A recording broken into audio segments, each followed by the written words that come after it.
I used to think something was wrong with me, that maybe if I talked less, smiled more, tried harder, he'd love me. But no matter what I did, my dad never looked at me the way he looked at my brothers. Never with pride, never with warmth, just indifference. My name is Alina, and growing up, I was the invisible one in my own family. My father, Richard, wasn't the yelling type. He never raised his voice. He didn't need to. His silence said everything. When I got straight A's in middle school, he barely nodded. But when my brother Jake passed a single class he'd been failing, Dad clapped him on the back and said, "That's my boy." I was 12 when I first realized it. It was Father's Day. I'd spent hours making a card, decorating it with glitter, stickers, and a poem I wrote myself. I handed it to him after dinner, my little heart bursting with hope. He glanced at it, muttered thanks, and went right back to watching the game on TV. 5 minutes later, my brother Ryan came in, tossed him a store-bought mug that said #OneDad, and Dad acted like he'd just been handed a trophy at the Super Bowl. I remember standing there, card still clutched in my hand, wondering why mine wasn't enough. That's what it always came down to. I was never enough. Ryan and Jake were the golden boys. Ryan was the athlete, always breaking school records and getting write-ups in the local paper. Jake was the smooth talker, charming teachers, relatives, and anyone who crossed his path. And me? I was the quiet one, the moody one, the girl who spent too much time in her room writing stories or drawing. My mother used to try to balance things out. She'd hug me tight and whisper, "You're special too, sweetheart." But even she knew the hierarchy in our house. If Ryan wanted the last slice of pizza, he got it. If Jake needed money, Dad handed it over, no questions asked. I once asked for a new sketchbook, and Dad said, "What's the point? You'll quit halfway like everything else." That cut deeper than he'll ever know. At dinner, I'd sit quietly while Dad asked my brothers about their plans, their goals, their day. He never asked me. Not once. If I spoke up, it was usually met with a dismissive grunt or a forced smile. I learned to stay quiet, to not interrupt the boys' spotlight. But inside me, something was growing. Not just sadness, something sharper. Anger. A determination I couldn't yet name. I started working harder, pushing myself to excel, not because I thought he'd notice, but because I wanted to matter to someone, even if it was just myself. I stopped trying to win his love. Instead, I focused on building a life he couldn't ignore. A version of me he'd have no choice but to see. I was tired of being the forgotten daughter. One day, I promised myself he'd remember me, not as the quiet girl he dismissed, but as the woman who changed everything. If you ever walked into our house during the holidays, you'd think you were watching a commercial for the perfect American family. Laughter echoing from the kitchen. My brothers throwing a football in the backyard. Dad grinning with a beer in hand. But I knew the truth. I knew what it felt like to be the background in someone else's highlight reel. My brothers, Jake and Ryan, were born to shine. At least that's how my father made it seem. Jake, the eldest, could charm the stripes off a tiger. He was the guy who never studied, but somehow still passed with a wink and a smirk. Dad adored him. They had inside jokes, matching fishing hats, and a handshake they'd made up when Jake was 10. I remember watching them once from the hallway as Jake showed Dad a business idea scribbled on a napkin. Dad looked at him like he'd just solved world hunger. "Attaboy," he said, clapping him on the back. "You've got the brain of a leader." Ryan, the youngest, was the golden athlete. Soccer trophies lined his shelves. Dad went to every game, rain or shine, and screamed from the sidelines like a proud high school coach. After Ryan scored a winning goal, Dad threw a full backyard party. Barbecue, music, neighbors invited. I was there too, of course. Setting out plates. Cleaning up. Me. I got a good job once when I was accepted into the honors program. Just once. No party. No dinner. Just a passing sentence during breakfast in between bites of toast. Honors, huh? That's nice. I studied late into the night, pushed myself in every class, took part-time jobs to afford extra courses. I earned certificates, won quiet awards, even got a scholarship. But my success never sparkled the way theirs did in his eyes. At family dinners, Dad would beam with pride as he talked about Jake's new startup or Ryan's training camp. I'd mention my internship at a prestigious firm, and he'd nod, then turn back to my brothers. Anyway, he'd say, Jake, tell them about that investor meeting. The message was loud and clear. They were the main event. I was the intermission. But the most painful part? I didn't hate my brothers. They were never cruel to me. They loved the spotlight, sure, but they didn't shove me into the dark. It was my father who did that, and I couldn't understand why. I tried everything, being helpful, being independent, being successful. Nothing worked. Sometimes I wondered if he even realized the way his favoritism crushed me. Other times I knew he did and just didn't care. I told myself to let it go, to focus on myself, to not need his validation. But deep down I still wished for it. Just once I wanted him to say, I'm proud of you, Alina. Not because he had to, but because he meant it. That moment never came. But another one did, one that would change everything. Not in the way he expected, and certainly not in the way he wanted. It was supposed to be my moment. The culmination of years spent burning the midnight oil, sacrificing social nights, and drowning in self-doubt. I had built my small startup, an innovative digital platform that was set to revolutionize the local market. It wasn't just a business.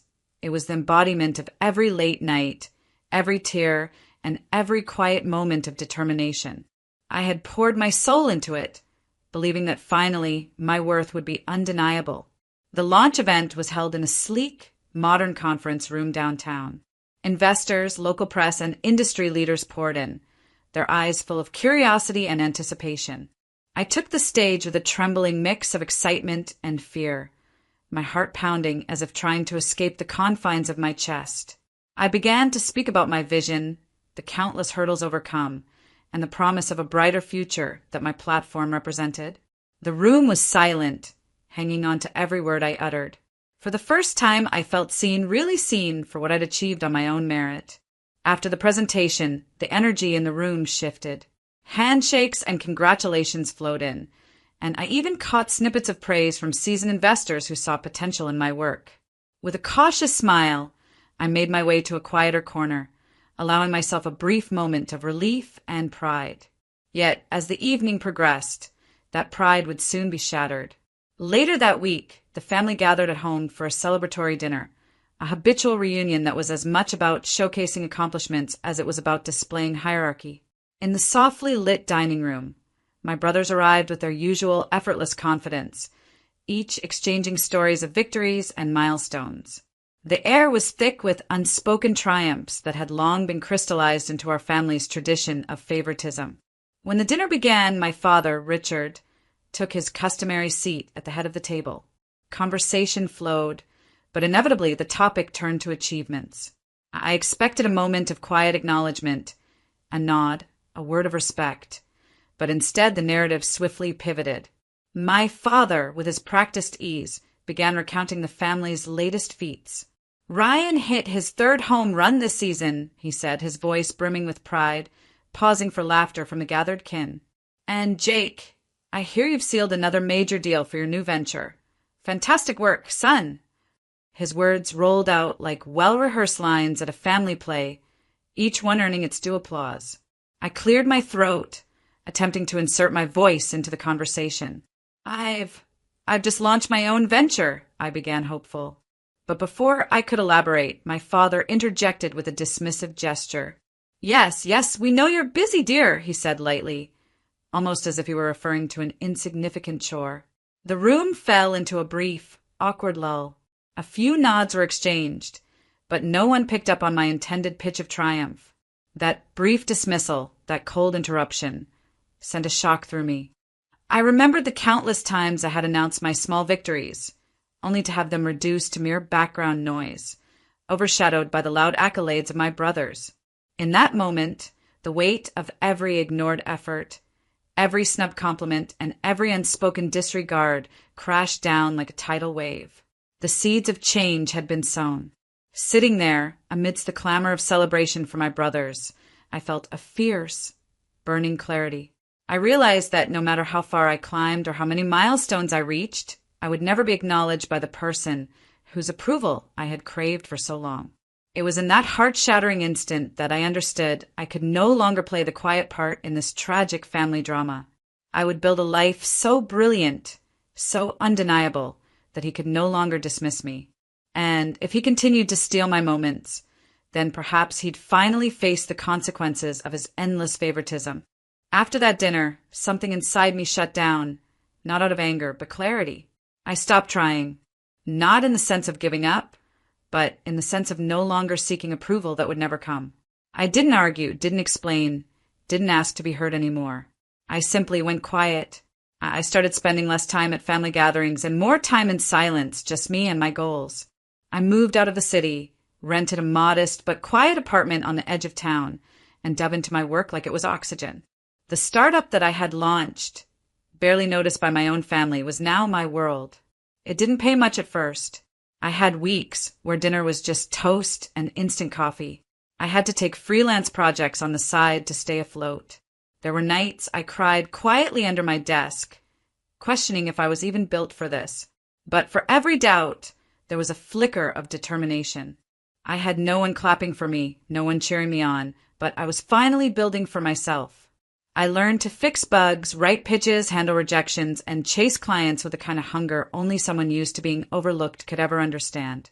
Some nights I would scroll through social media and see photos of Jake at business conferences with Dad by his side, or Ryan holding yet another trophy with a caption about making the family proud. I'd feel that familiar sting, like a wound reopening, but I didn't let it stop me. Instead, I'd take a deep breath, close the app, and get back to work. My success wouldn't come from applause. It would come from perseverance. I grew in silence. No fancy updates, no family newsletters. Just long nights, stubborn effort, and the occasional client saying, "You're the only one who actually listened to what we needed." Those words felt better than anything my father could have said because they were real. After a year, the company started gaining traction.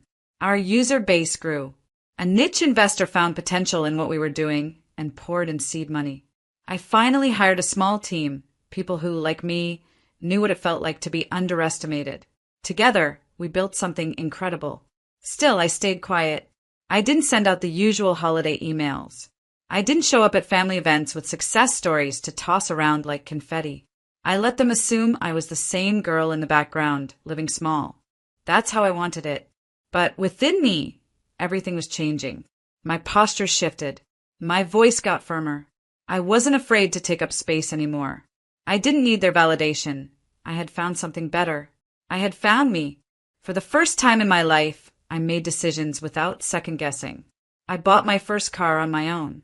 I signed the lease to a sleek office space with floor-to-ceiling windows, and I did it without needing someone to tell me, "Good job." I became the woman I had once only dreamed of becoming, the one my younger self thought she had to become for them. But now I was doing it for me. And in all that silence, I was building something far more powerful than a career. I was building freedom. I still remember the first time I walked past a mirror and didn't flinch. My reflection didn't look like the forgotten daughter anymore. She looked like someone who had clawed her way out of invisibility and created a life of her own design. And it wasn't loud or flashy. It was quiet strength, the kind that doesn't beg to be seen but can't be ignored. And soon, they wouldn't be able to ignore me either. Not after what I was about to do. I hadn't been home in almost 2 years. Not for birthdays. Not for holidays. Not even for the obligatory phone calls. The silence was mutual. No one reached out to check on me, and I didn't expect them to. That's the thing about being forgotten. You eventually become comfortable with your own absence. But this year I made a decision. I RSVP'd to the annual Father's Day dinner. No explanation. No follow-up. Just a simple, "I'll be there" in the family group chat. The reactions were a mix of emojis and passive silence. I could almost feel the awkwardness through the screen. The night before, I stood in front of a sleek black luxury car in a dealership showroom, signing paperwork under a fake last name I had legally changed to after launching my business. They wouldn't even recognize it. None of them had ever asked what I was doing or who I was becoming. Next to me sat a small black envelope. The edges were crisp, the paper heavy and expensive. Inside was a single legal document that would change everything. Father's Day arrived. I dressed carefully, not to impress, but to remind myself who I had become. confidence in every inch of fabric, power in every step. When I pulled into the driveway, the car's engine purred like a warning. My siblings were already there, clinking glasses and laughing on the patio.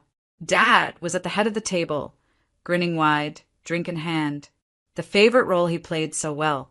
His eyes flicked toward me, and for a moment, confusion broke through his usual smugness. Then a smile. Well, look who finally decided to show up.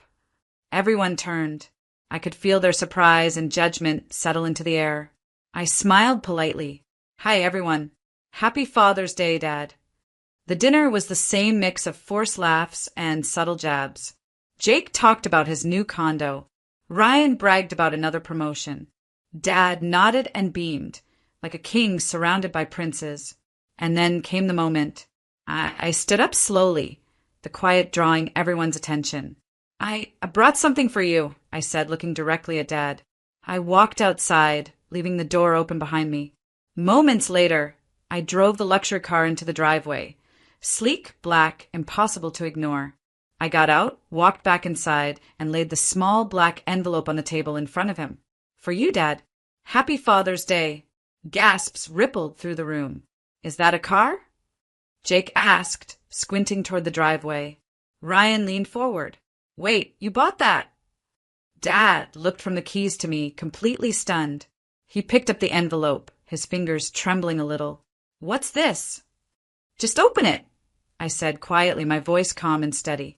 Everyone leaned in as he slipped the paper out. For a second, his expression didn't change. Then his eyes started darting over the page, and slowly his face drained of color. His jaw clenched. What is this? He barked, now glaring at me. I gave him a long, unreadable smile. Read it carefully. You'll see. And with that, I turned, walked out the door, and got into the car. I drove away as the shouting started behind me. Because that envelope? It wasn't just paper. It was the ownership document of the company that had just acquired the firm he worked for. His job, his pride, his status, all now under my control. Happy Father's Day indeed. The house looked the same, tastefully decorated, spotless, cold. My mother moved in and out of the dining room like a silent shadow, refilling glasses and smiling at jokes that weren't funny. My brothers were already a few drinks in, and the air felt thick with old habits and unspoken rules. I sat quietly at the end of the table, the black envelope resting in my purse, heavy like heartbeat. The car keys were tucked safely into my coat pocket, parked just outside the window in full view of the driveway. The conversation swirled around me like I wasn't even there. Ryan talked about his latest investment win. Jake cracked jokes about people who still rent. And Dad, of course, nodded in approval, soaking in the pride like sunlight. So, how's business, Dad?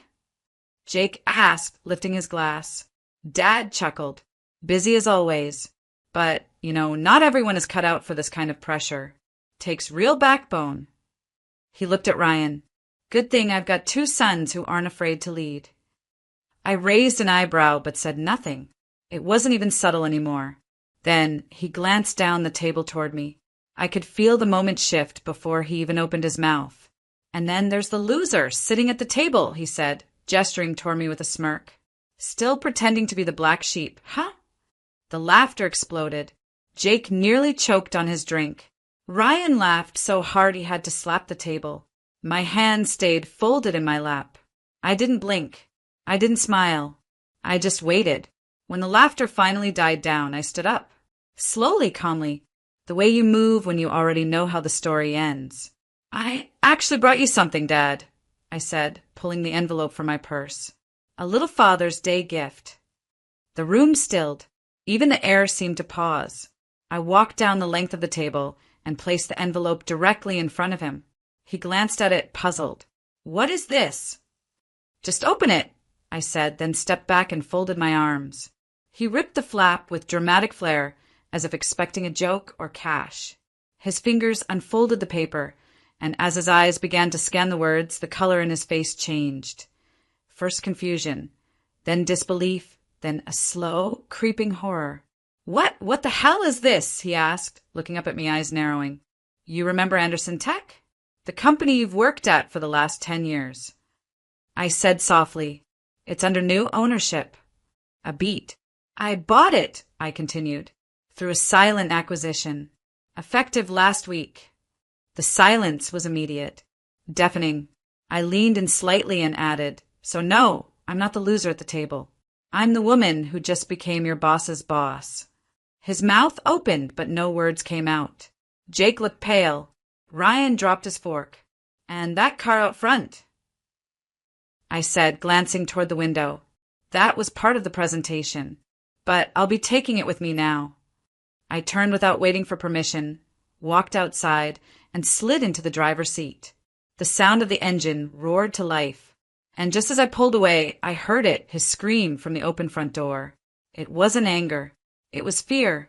The car's engine hummed steadily as I drove away from the house. I kept my eyes fixed on the road, the weight of what I had just done settling into my chest.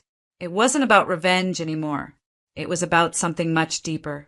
For years, I had let myself shrink in the shadows of a family that never truly saw me, and now I was standing tall, casting a shadow they couldn't ignore. But the weight of the moment wasn't the only thing pulling at me. I knew what was happening behind me. I could picture it as clearly as if I were still sitting at that table, hearing the deafening silence that followed my words. I wasn't there anymore, but my actions would speak louder than anything I could have said. Back inside, my father's hands were shaking as he held the paper. He looked from it to his son's, his lips moving as though he were trying to find words that wouldn't come. I could see the panic beginning to bloom, creeping through every muscle in his body, spreading like a virus. "Dad?" Jake asked, his voice suddenly small. He stood up, coming around to where Dad sat frozen, the paper still gripped tightly in his hands. "What's going on?" Ryan, the ever-confident one, had already stood up as well, trying to peek over their father's shoulder. "What is that? It looks like Wait, is that real?" Dad didn't answer. His eyes were glued to the document, his fingers skimming the words, but failing to make sense of them. The words on the page were simple enough, but for him, they were a death sentence. I could already hear their questions in my mind. The panic, the disbelief, the frantic rush to understand what was happening. They'd always relied on him for answers. Now the answers were slipping away, and there was nothing they could do to stop it. Finally, Jake couldn't take the silence anymore. "Dad, what does it say? What's going on?" Dad looked up, his face pale, his mouth opening and closing like he couldn't catch his breath. It's a transfer of property," he muttered, his voice weak. "A reversal of assets. All of it. The company. The house. My shares." The panic in his voice was palpable. His sons froze. Ryan blinked in disbelief. "Wait, you're telling me this? This document means she owns everything?" The realization hit them like a slap. The silence deepened, but this time it wasn't awkward, it was suffocating. My father had always been the pillar, the one everyone turned to for stability. But now he was the one on his knees, his empire crumbling before his eyes. His sons had no idea how to process it. Jake staggered back from the table, his face going red. How could she do this?" he hissed, his voice rising in anger. She's nothing. We're the ones who worked for this. How could she?" Dad held up a shaking hand, his mind still trying to catch up with the magnitude of what had just happened. She's not nothing, he said, his voice cracking. "She's everything." Ryan's eyebrows furrowed, his earlier cockiness replaced with uncertainty. "What do you mean, Dad? What's going on? How could she?" "She owns it all," Dad said, his voice barely a whisper. "She owns the company. She owns the house. Everything. Everything I've worked for, it's hers now." The words hung in the air like a death sentence. The sons who had once worshipped their father, who had seen him as the king of their world, were now faced with a reality they could hardly comprehend. They hadn't even considered her as a contender. To them, I was the shadow, the forgotten one, the one who wasn't enough. But now, I was the one who held the power. "I don't understand," Jake said, his voice shaking now. "How could she? When did this happen?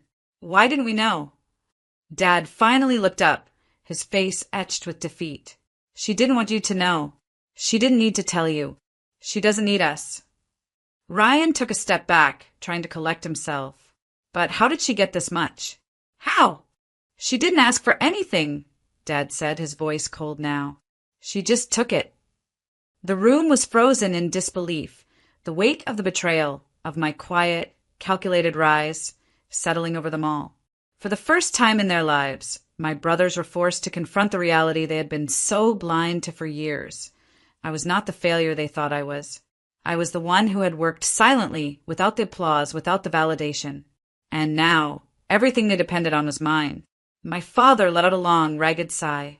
She's smarter than I gave her credit for, he muttered, his voice barely audible. And I'll never be able to take that back. The fear, the panic, it was all there, written on their faces. But for me, it was the start of something new. The start of me taking my place in the world. Not as the forgotten daughter, but as the woman who had finally earned her right to be seen. I didn't look back as I walked away from that house. The weight that had been holding me down for so long, the constant need to prove myself, the hunger for approval that would never come, finally lifted. I had made it, not because they'd recognized me, but because I had recognized myself. The phone buzzed with messages. The family was scrambling, trying to figure out what I had done, why I had left so suddenly, and what that paper meant. I knew they would be in shock, especially my father, but I didn't care. I had already taken what I needed from them. The power to stand on my own, to walk away from everything I had once thought I needed. I wasn't the girl they always ignored. I wasn't the daughter they thought they could control or dismiss. I was my own person now, free from the chains of their expectations. As the evening went on, I knew they were probably still sitting there, staring at that paper, trying to comprehend the magnitude of it. My father, who had always dismissed my efforts, would now understand what I was capable of, but it would be too late. All those years of neglect, of treating me as second best, had finally caught up with him. The house would never be the same. The balance of power had shifted, and I was no longer the one they could manipulate or overlook. The siblings who had always competed for his affection, who had never seen me as a true equal, would finally understand that I wasn't just a side player in their world. I didn't need their approval. I didn't need their love or their recognition. I had created a life for myself that didn't depend on them. I was successful, independent, and finally at peace. And when I looked at myself in the mirror, I saw someone who had fought for her place in the world. Someone who didn't need to look back to know she had won. The door was closed. I had walked out, but I had also walked into my own future, one that was all mine.